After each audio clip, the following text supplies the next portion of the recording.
Meus amigos e amigas, Silas Malafaia não dá trégua. Depois de causar polêmica ao atacar Bolsonaro em entrevista à Folha de São Paulo, Silas Malafaia resolveu ir até a Globo News para continuar com suas críticas.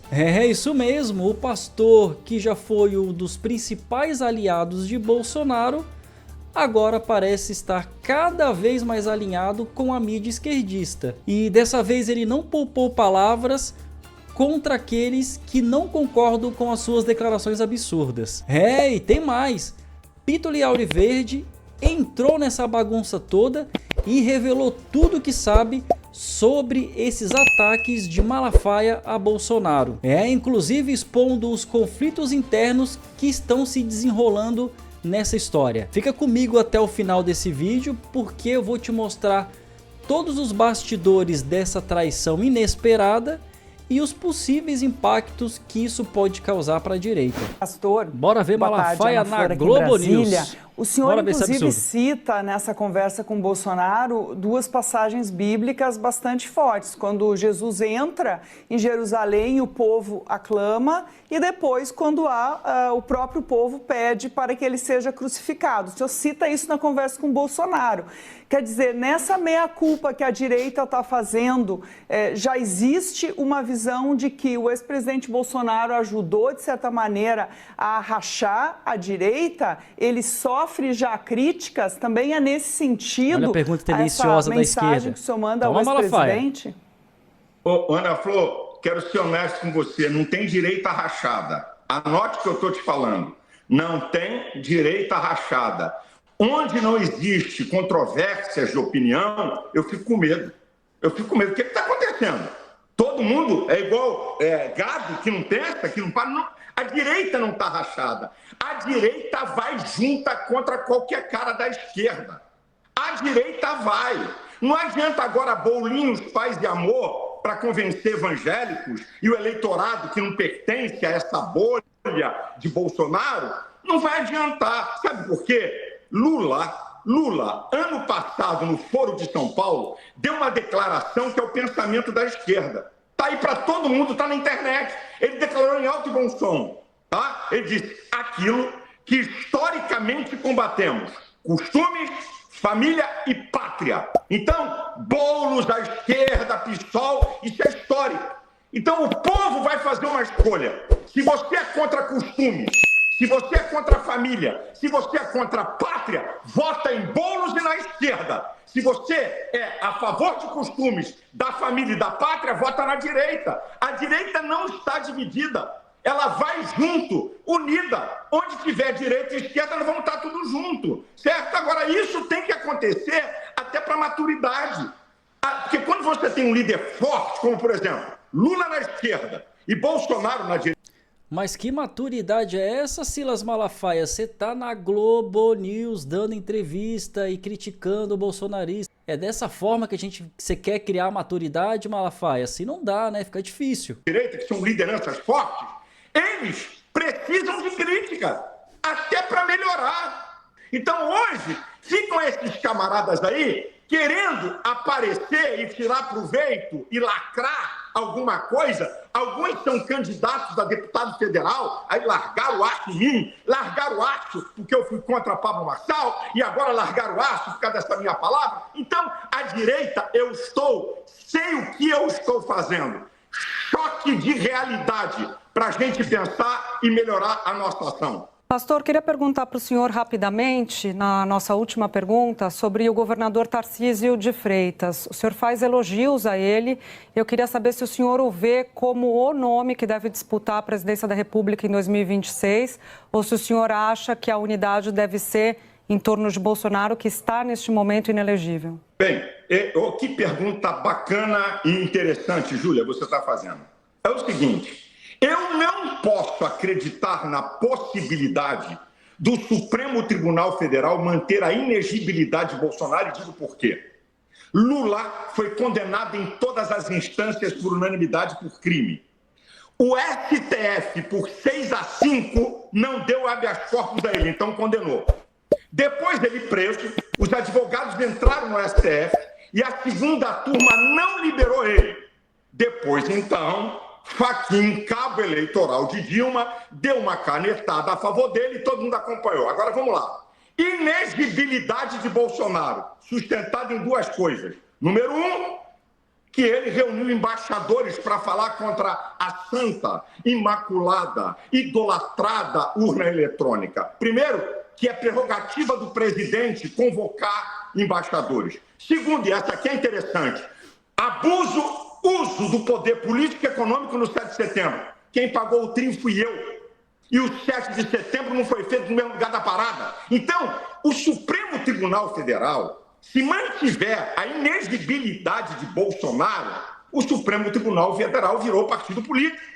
Porque se Lula, agora que você percebeu isso, crimes em sobeja as provas, foi liberado, então agora Bolsonaro não vai ser. Então essa possibilidade é zero.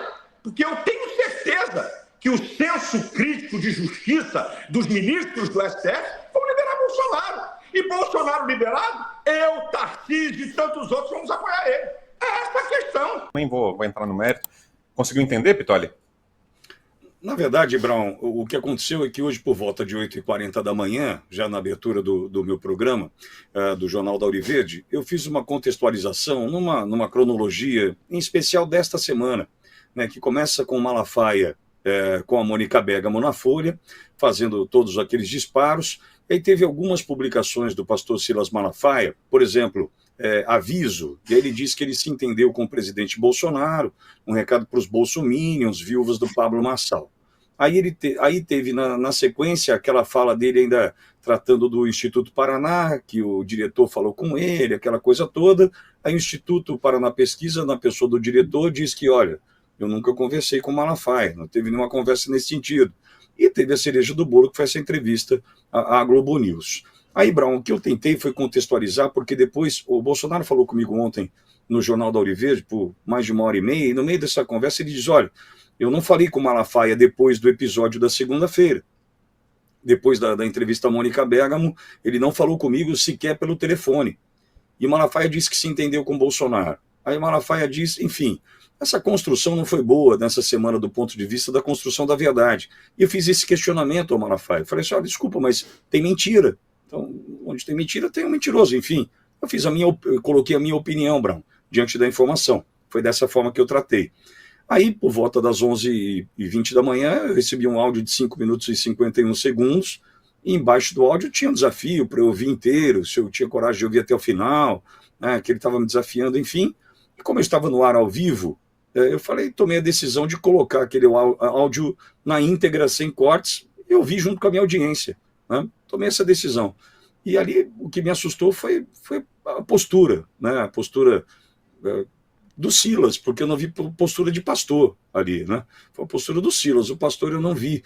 Aliás, eu peço para que ele reveja os seus conceitos do ponto de vista dos ataques que fez. Não a mim, viu, Brown? Eu sou um velho já estou com o couro grosso, mas, poxa vida, atacou um garoto de 22 anos, né, um garoto que eu considero uma espécie de extinção, assim como você, Brown, começou garoto também, né, que tem o teu sucesso, já conquistou os teus prêmios. O João Victor Teófilo, que trabalha comigo, é um garoto de 22 anos, né, atacado, ofendido, enfim. Então, acho que, na verdade, Brown, o que sobra disso hoje para mim em especial, a gente tentar entender esse ataque, um ataque desmedido, um ataque vil, desnecessário. Só que eu vou para a paz. Se fosse por mim, Brown, vou pro pau, vou até o fim, sabe? Quer me desafiar, praça pública, sabe? Bang bang italiana. Por mim, tudo bem. Mas eu preciso pensar em alguém que está sofrendo ataques desmedidos, né, e descontrolados desse cidadão já há algum tempo, que é o próprio presidente Bolsonaro. Então, em nome do presidente Bolsonaro, eu tomo uma decisão que é de aquietar, tentar buscar, não simplesmente esquecer o que aconteceu, mas acho que mostrar para o Silas o seguinte: você está com uma postura que questiona o presidente Bolsonaro dentro de um território que eu não considero um território, né, amigo, que é a Folha de São Paulo com a Mônica Bergamo, né, e agora quer me desafiar para, em algum momento, o Bolsonaro tem que se posicionar. Em algum momento, o Bolsonaro tem que falar, não, eu penso assim, eu penso assado, o Malafaia está certo, o Pittoli está errado. Nem sei se isso, né, chegaria a esse ponto, mas, enfim, entendo eu que o meu papel agora é dizer assim, Malafaia, valeu. Não vou entrar em desafio, não vou entrar em bang-bang, não vou entrar em duelo, que eu acho desnecessário, mesmo porque a gente tem algo a preservar, que é a direita no Brasil. Agora, o que ficou para nós é um pastor que usou das palavras que o pastor Silas Malafaia usou, viu, Brão? E olha, você está recebendo aqui, Pitoli, o carinho da nossa audiência, estava lendo aqui algumas das mensagens no chat e em peso uma onda aí de solidariedade, de mensagens positivas em direção a você, Pitoli. Receba aí todo o carinho do nosso chat, faço questão de transmitir isso. Constan, queria te ouvir também sobre esse episódio. Bom, em primeiro lugar, vou prestar também minha solidariedade ao Pitoli, que foi alvo de ataques raivosos, né, do pastor, que deveria levar mais em consideração, na minha opinião, o maior legado de Jesus Cristo, que é a caritas, né? A caridade. O pastor anda muito raivoso, né? E não sei, atirando para tudo que é lado. Eu acho que ele devia realmente parar um pouco e deixar a poeira baixar. Ele atacou o Nicolas Ferreira, por exemplo, quase de forma gratuita. O Nicolas é uma jovem liderança da direita no país, um ativo, né? Um patrimônio da direita no Brasil e que foi fundamental para as eleições municipais, rodando o país, assim como o próprio Bolsonaro, inspirado pelo Bolsonaro, que foi muito importante também. Então teve ali uma rusga por conta de São Paulo, que realmente o partido meio que forçou a barra para o Bolsonaro escolher um cavalo manco de esquerda. Ninguém se empolga com o Nunes. Agora que só restou o Nunes ou o Boulos, não tem a menor dúvida que todo mundo tem que ir no voto anti-Boulos. Eu não vou ficar dando uma de isentão e voto Lulo, né? Mas antes havia uma possibilidade, pelo menos, de criticar essa postura. E o mesmo Silas que acusou o Bolsonaro de ser um líder frouxo nesse sentido, covarde, e dividir a direita, estava levando esse tipo de recado para Mônica Bergamo, a amiga do Dirceu. Né? Então, como assim? É incoerente. É muito incoerente. Realmente a postura não faz do pastor. sentido nenhum. Acho que essa questão do Marçal realmente dominou as emoções do pastor Silas Malafaia, turvando um pouco a razão, digamos assim. O Marçal alugou um triplex na cabeça do Silas Malafaia, que ficou dia e noite obcecado em bater no ex-coach, né? Enquanto que a discussão do Brasil era outra. E de novo, né, a premissa que ele coloca ali, para não responder exatamente a pergunta, é de que o Bolsonaro vai ser tornado elegível novamente, que ele acredita no bom senso, senão o Supremo virou um partido político.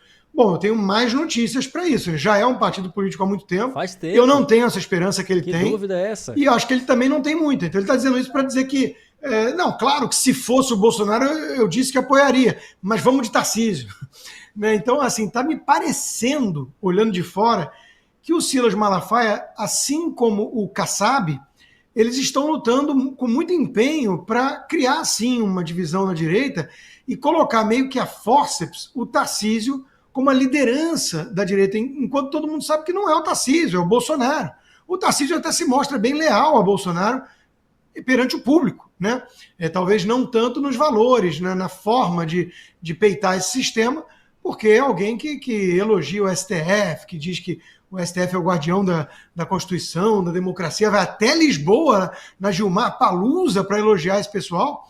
Então isso não é muito condizente com quem entende que o grande problema do Brasil hoje é o abuso de poder do Supremo, e nós vamos ter uma pauta boa sobre isso hoje, que é a tentativa de reformar esse troço, e que está sendo recebida pelo sistema como golpismo, né? Como vendetta, como vingança, uma coisa horrorosa. Não pode mais falar que tem abuso de poder no Supremo, que isso é atacar a instituição. Meu Deus do céu, aí fecha o Congresso. Então, a coisa está acontecendo, está esquisita, e o Silas Malafaia parece estar jogando contra. É a impressão que dá, né? Então, bola fora do pastor. Eu falando isso posso atrair para mim a fúria dele, né? Mas não tenho medo disso, não tenho medo de ninguém, né? De quem quer que seja. Eu falo aquilo que eu penso, eu dou minha opinião, eu sou pago para isso, eu sou um analista independente, eu não tenho curral eleitoral, eu não tenho igreja, eu não tenho secto, eu não tenho nada. Eu tenho meus seguidores que gostam de ouvir minhas análises, porque consideram que são análises sinceras e independentes como são. E eu vou sempre fazer a minha análise, dou a quem doer. Às vezes vai incomodar algum, posso discordar de outro, paciência. Mas eu estou vendo a atitude do pastor Silas Malafaia como exagerada e nociva à direita nesse momento. Inclusive, Brau, não quero nem entrar nessa coisa meio pessoal, porque aí a gente sai do mérito do que foi dito de forma objetiva e entra numa especulação psicológica que não é legal. Mas assim, eu conheço de perto, tá? E não é uma experiência agradável, gente que tem bipolaridade e está em fase de mania. O pastor está exagerado, está fio desencapado.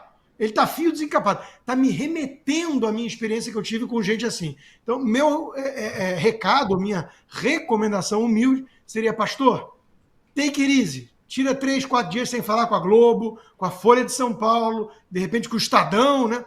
Take it easy. Respira fundo, não ataca o Nicolas. Pô, acabei de ler o livro do Nicolas, cuja introdução, o prefácio foi escrito por quem? Silas Malafaia, Cristão e a Política.